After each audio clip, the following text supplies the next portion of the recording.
Hello नमस्ते friends, SG chemistry YouTube channel पर दोस्तों आप सभी का स्वागत है। दोस्तों आज मैं आपको फिजिक्स जो जेट के एग्जाम में फिजिक्स आई थी उस फिजिक्स के पेपर की आंसर की सॉल्यूशन करवा रहा हूं। दोस्तों ये मैंने किसी टीचर से अभी मंगवाए हैं। दोस्तों आप चिंता ना करें, हर एक क्वेश्चन का बिल्कुल राइट आंसर है, आप चिंता ना करें। इसमें 40 क्वेश्चनों में से मैं आपको 39 क्वेश्चनों के आंसर बताऊंगा। एक क्वेश्चन में सस्पेंस था, इस वजह से उनका आंसर उन्होंने नहीं दिया है, ठीक है। और बाकी क्वेश्चन राइट बताएं, आप चिंता ना करें। पहला क्वेश्चन है प्रकृति के नियम, तो सेकंड समय के साथ परिवर्तित नहीं होते हैं। दूसरा क्वेश्चन है किसी पदार्थ के 11.4 ग्राम का आयतन इतना है तो इसका घनत्व होगा, तो इसका घनत्व के बारे में पूछा गया है। तो घनत्व का जो आपके राइट आंसर है दूसरे का आपके सेकंड राइट आंसर हो जाएगा। कितना हो जाएगा? दूसरे का सेकंड राइट आंसर हो जाएगा। आप चिंता ना करें दोस्तों, 2.4 ग्राम सेंटीमीटर -3 हो जाएगा। आप चिंता ना करें, सेकंड वाला आंसर ही बिल्कुल इसका राइट आंसर होगा, ठीक है।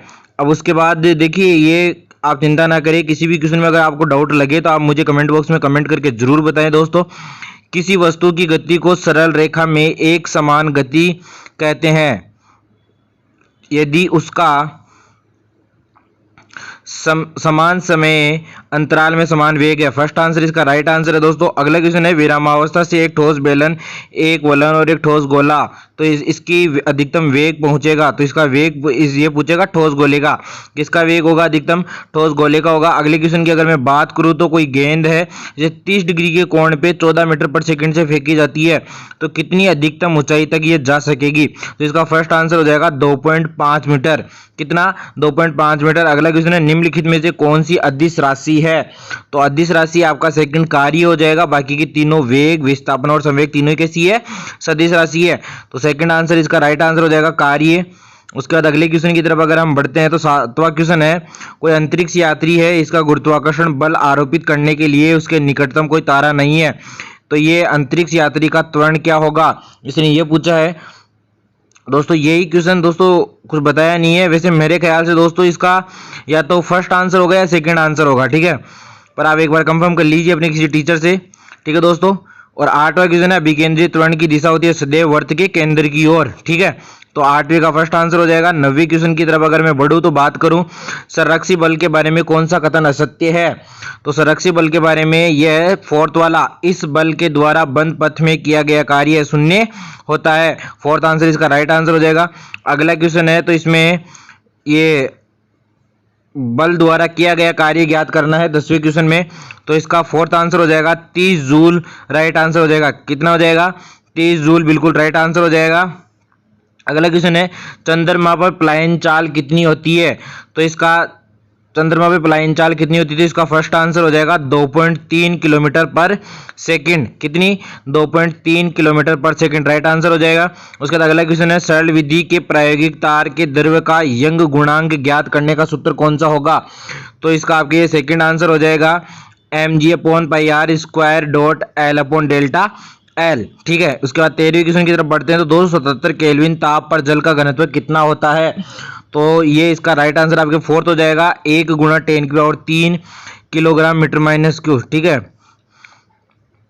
ये फोर्थ आंसर इसका राइट आंसर हो जाएगा। अगले क्वेश्चन साम्य अवस्था में वर्षा की बूंद का सीमित वेग निर्भर करता है, तो ये आपके सेकंड आंसर इसका राइट आंसर हो जाएगा। वर्षा की बूंद की त्रिज्या के वेग पर, किस पे? वर्षा की बूंद की त्रिज्या के वेग पर, ठीक है। अगला क्वेश्चन है किसी पदार्थ की मोलर विशिष्ट ऊष्माधारिता निर्भर करती है? तो 15वें क्वेश्चन का आपका सेकंड आंसर हो जाएगा पदार्थ पर दाब पर, किस पे? पदार्थ पर दाब पर। एक बार आप इसके चेक कर लीजिए जरूर, ठीक है। अगला क्वेश्चन है जल की विशिष्ट ऊष्माधारिता कितनी होती है? 16वां क्वेश्चन है जल की विशिष्ट ऊष्माधारिता, तो ये होती है 4186 जूल के जी इनवर्स केल्विन इनवर्स, ठीक है। अगले 70वें क्वेश्चन की बात करते हैं माध्य मुक्त पथ का सही सूत्र कौन सा होगा? तो इसमें आपके ये थर्ड आंसर राइट आंसर हो जाएगा 1/√2 n πd²। चिंता ना करें, बिल्कुल राइट आंसर है, आप टेंशन ना ले, थर्ड आंसर इसका करेक्ट आंसर हो जाएगा। अगला क्वेश्चन है एक मानव हृदय 1 मिनट में 72 बार धड़कन करता पाया जाता है, तो इसकी आवृत्ति कितनी होगी? तो 18वीं क्वेश्चन का आपके थर्ड आंसर हो जाएगा 1.2 हर्ट्ज, ठीक है। अगले क्वेश्चन की अगर मैं बात करूं तो 2 ये इसमें पूछा है ए की आवृत्ति 421 हर्ट्ज है, तो बी की आवृत्ति कितनी होगी? तो इसका आपके फोर्थ आंसर राइट आंसर हो जाएगा 414 हर्ट्ज। कितनी हो जाएगी? 414 हर्ट्ज, ठीक है। अगले 20वें क्वेश्चन की अगर आप बात करें तो प्रकाशिक तंतु उस गुणवत्ता के लिए किस पदार्थ से रचित होता है? तो इसका राइट आंसर आपके थर्ड आंसर हो जाएगा संयुक्त कांच से। किससे? संयुक्त कांच से। अगले क्वेश्चन की बात करें तो वे पदार्थ जो अपने में से आसानी से विद्युत प्रवाहित होने देते हैं क्या कहलाते हैं? आपको भी पता होगा दोस्तों, ये तो बिल्कुल राइट आंसर चालक हो जाएगा। कौन सा हो जाएगा? चालक हो जाएगा बिल्कुल, जो कि राइट आंसर होगा आपके। अगले क्वेश्चन की अगर मैं बात करूं 22 की, तो 22 क्वेश्चन है आपके, ये इनके मध्य बिंदु पर विद्युत क्षेत्र कितना होगा? ये विद्युत क्षेत्र के बारे में है 22 क्वेश्चन। तो इसका राइट आंसर आपके थर्ड आंसर हो जाएगा 1.8 into 10⁴ Newton कुलाम square, कुलाम inverse sorry Q2 की ओर। किसकी ओर? Q2 की ओर। अगला क्वेश्चन है, एक बंद सतह से विद्युत फलक से विद्युत क्षेत्र के मध्य संबंध क्या होगा? तो इसका ये फर्स्ट आंसर हो जाएगा फाई बराबर एप्सिलॉन ये E.ds। ठीक है। अगला है, इसमें विद्युत क्षेत्र कितना होगा? 24वें क्वेश्चन में विद्युत क्षेत्र पूछा है, तो इसका थर्ड आंसर राइट हो जाएगा बिल्कुल 0 होगा। एक समान पृष्ठीय आवेश घनत्व के पतले गोलीय खोल के अंदर विद्युत क्षेत्र कितना होगा? 0 होगा 24वें का।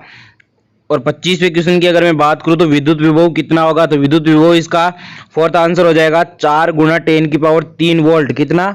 4 गुणा 10⁻³ वोल्ट इसका राइट आंसर हो जाएगा। 25वें का फोर्थ आंसर करेक्ट आंसर हो जाएगा। ठीक है दोस्तों, उसके बाद अगले क्वेश्चन की तरफ हम बढ़ते हैं। 26वें क्वेश्चन की अगर मैं बात करूं तो विद्युत क्षेत्र वायु के क्षेत्र को ध्वस्त कर सकने योग्य विद्युत क्षेत्र कितना होता है? तो 26वां क्वेश्चन है। 26वें क्वेश्चन का आपके राइट आंसर फर्स्ट आंसर हो जाएगा 3 गुणा 10⁻6 वोल्ट पर मीटर, ये राइट आंसर होगा। 27वें क्वेश्चन की अगर मैं बात करूं तो उष्मक का ताप कितना होगा? इसमें उष्मक का ताप पूछा गया है, प्लेटिनम प्रतिरोधी तापमापी के तार का प्रतिरोध गुणांक के द्वारा दिया गया है और उष्मक का ताप पूछा है। ठीक है दोस्तों, तो इसका राइट आंसर आपके सेकंड आंसर हो जाएगा 200 degree Celsius, sorry 200 degree Celsius. अगला क्वेश्चन है, विभव मापी पोटेंशियोमीटर का क्या लाभ है? तो 28वें क्वेश्चन का आपके थर्ड आंसर हो जाएगा, ये मापन किए जा रहे विभव स्रोत से कोई धारा प्राप्त नहीं करता है। 29वें क्वेश्चन की अगर हम बात करें तो किसी प्रारूपीय अभिग्राही का सही ब्लॉक आरेख क्या है? तो 29वें का आपके फर्स्ट आंसर हो जाएगा ये प्रवर्धक, IF स्टेज, फिर संसूचक और फिर प्रवर्धक और फिर निर्गम। ठीक है, अभिग्राही सिग्नल है और एक अभिग्राही एंटीना। ठीक है, तो ये आपका राइट आंसर हो जाएगा। इसका फर्स्ट आंसर ही बिल्कुल करेक्ट आंसर होगा। उसके बाद अगले क्वेश्चन की बात करते हैं 30वें क्वेश्चन की, तो आपके 30वें क्वेश्चन का है नैंड गेट के लिए सही सत्यापन सारणी कौन सी है? तो इसका आपके फोर्थ आंसर हो जाएगा, यानी आउटपुट 3 बार 1 मिलना चाहिए, 1 बार 0 मिलना चाहिए, यानी 0 0 का भी 1 होना चाहिए, 1 1 का ही 0 होगा और बाकी सबका 1 1 ही होगा, चाहे किसी भी स्पीसीज हो। यानी 0 0 से भी 1, 0 1 से भी 1, 1 0 से भी 1, 1 1 से ही 0 मिलेगा बस केवल। तो फोर्थ आंसर हो जाएगा नैंड गेट, यानी एंड का जस्ट उल्टा। अगले क्वेश्चन की बात करें, साइक्लोट्रॉन में कौन से क्षेत्रों का उपयोग होता है? तो इसका थर्ड आंसर राइट हो जाएगा विद्युत क्षेत्र व चुंबकीय क्षेत्र दोनों का। किसका? चुंबकीय क्षेत्र व विद्युत क्षेत्र दोनों का हो जाएगा। अगला क्वेश्चन है आपके लिए, बोर्न मैग्नेटोन का मान कितना होता है? तो इसका फोर्थ आंसर हो जाएगा 9.27 into 10⁻⁻24 ampere into metre square. कौन सा हो जाएगा? फोर्थ आंसर करेक्ट आंसर हो जाएगा 10⁻⁻24 एम्पियर इंटू मीटर स्क्वायर। अगले क्वेश्चन, किसी चुंबकीय द्विध्रुव की चुंबकीय स्थिति ऊर्जा का मान क्या होगा? तो इसके लिए सेकंड आंसर राइट आंसर हो जाएगा UM बराबर -m.b। ठीक है, सेकंड आंसर इसका राइट आंसर हो जाएगा। अगले क्वेश्चन की बात करूं, पृथ्वी के चुंबकीय उत्तरी ध्रुव की स्थिति कहां स्थित है? तो 34वें क्वेश्चन का आपका फर्स्ट आंसर हो जाएगा 79.74 डिग्री नॉर्थ और 71.8 वेस्ट में। ठीक है, 35वें क्वेश्चन की अगर मैं बात करूं तो इसमें विद्युत वाहक बल की बात कर रहा है। 35वें में इसका सेकंड आंसर हो जाएगा E बराबर -N/d∅b/dt। ठीक है, सेकंड आंसर इसका राइट आंसर हो जाएगा। 36वें क्वेश्चन की अगर मैं बात करूं तो अधिकतम वोल्टता के बारे में पूछा गया है। इसका थर्ड आंसर हो जाएगा 1.256 वोल्ट। कितना? 1.256 वोल्ट हो जाएगा। थर्ड आंसर इसका बिल्कुल राइट आंसर होगा। ठीक है दोस्तों, अगले क्वेश्चन की तरफ हम बढ़ते हैं। 37वां क्वेश्चन है। 37वें क्वेश्चन में आपसे पूछा गया है कि प्रकाश बल्ब की चमक पर क्या प्रभाव पड़ेगा? ठीक है, तो 37वें क्वेश्चन का आपका राइट आंसर हो जाएगा सेकंड आंसर, प्रकाश बल्ब की जो चमक है वो क्या हो जाती है? घटती है। अगला क्वेश्चन है, विद्युत चुंबकीय तरंगे वहन करती है। तो 38वें में का फोर्थ आंसर हो जाएगा ऊर्जा व संवेग दोनों का वहन करती है। कौन करती है? विद्युत चुंबकीय तरंगे। तो इसका फोर्थ आंसर राइट आंसर हो जाएगा दोस्तों। अगले क्वेश्चन की अगर मैं बात करूं तो अगला क्वेश्चन है आपके 39वां। ये गेंद है, उसे 40 मीटर पर सेकंड की चाल से गति कर रही है, तो इससे जुड़ी डी ब्रोगली तरंग दैर्ध्य दे। तो इसका फोर्थ आंसर हो जाएगा 6.63 इंटू 10⁻⁻35 मीटर। कितना हो जाएगा? 6.63 इंटू 10⁻⁻35 मीटर।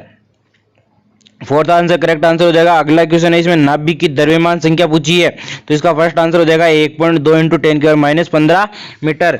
दोस्तों इसका फर्स्ट आंसर होगा 1.2 इंटू 10⁻⁻15 मीटर। दोस्तों अगर आपको वीडियो पसंद आए तो इसे लाइक शेयर और सब्सक्राइब करना, हमारे यूट्यूब चैनल को सब्सक्राइब करना ना भूले दोस्तों। जितने भी आपके मैथ्स के जितने भी बच्चे थे उन सबको फिजिक्स के आंसर की जरूर भेज दे दोस्तों। ये बिल्कुल सटीक आंसर की, आप चिंता ना करें। केवल एक क्वेश्चन 7वें नंबर का जो क्वेश्चन है ए सीरीज के हिसाब से वो नहीं बताया, और दोस्तों सारे क्वेश्चनों के आंसर मैंने आपको करेक्ट बता दिए, आप चिंता ना करें दोस्तों। ठीक है दोस्तों, थैंक यू वेरी मच।